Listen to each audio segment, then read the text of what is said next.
விட்டு கூட அரைச்சிக்கலாம். இப்போ மிக்ஸி ஜாடி அலம்பி கொஞ்சமாக தண்ணி சேர்த்து மிக்ஸ் பண்ணிக்கலாம்.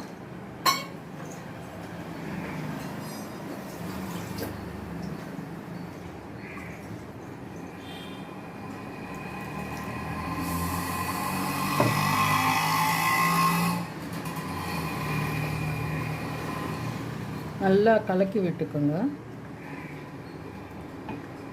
இந்த கன்சிஸ்டன்சி இருக்குன்னு தான் போதும் சாம்பார். ஆறுனதுக்கப்புறமா இன்னும் கொஞ்சம் திக்காகும். இது தேங்காயெல்லாம் அரைச்சி விட்டதுனால.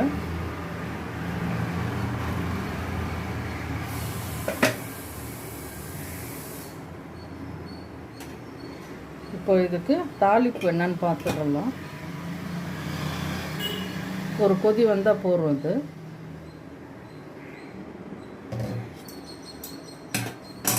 இது தாளிப்பு என்னன்றது பார்க்கலாம்.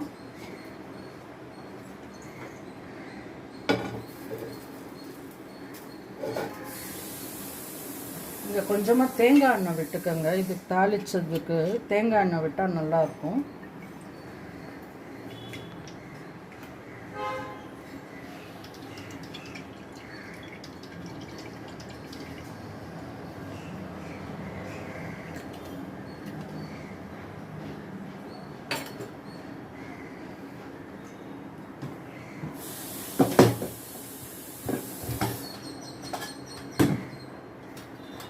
எண்ணெய் காஞ்சிருச்சு.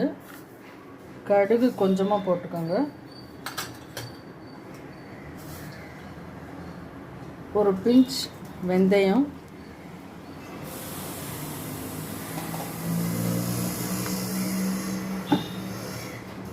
காஞ்ச மிளகாய் ஒரு 2,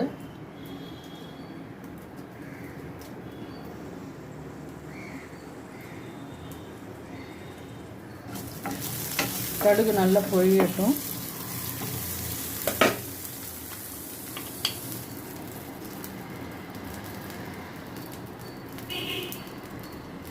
கடுகு வெடிக்கிற வாசனை வரும். பெருங்காயம் வாசனை வர்றதுக்காக கொஞ்சமாக கடைசியில் பெருங்காயம் சேர்த்துட்டு கேஸ் ஆஃப் பண்ணிவிடுங்க.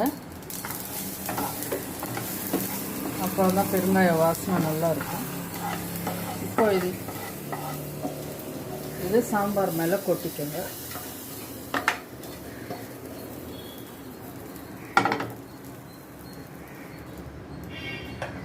நம்மோட அரைச்சி விட்ட சாம்பார் ரெடி.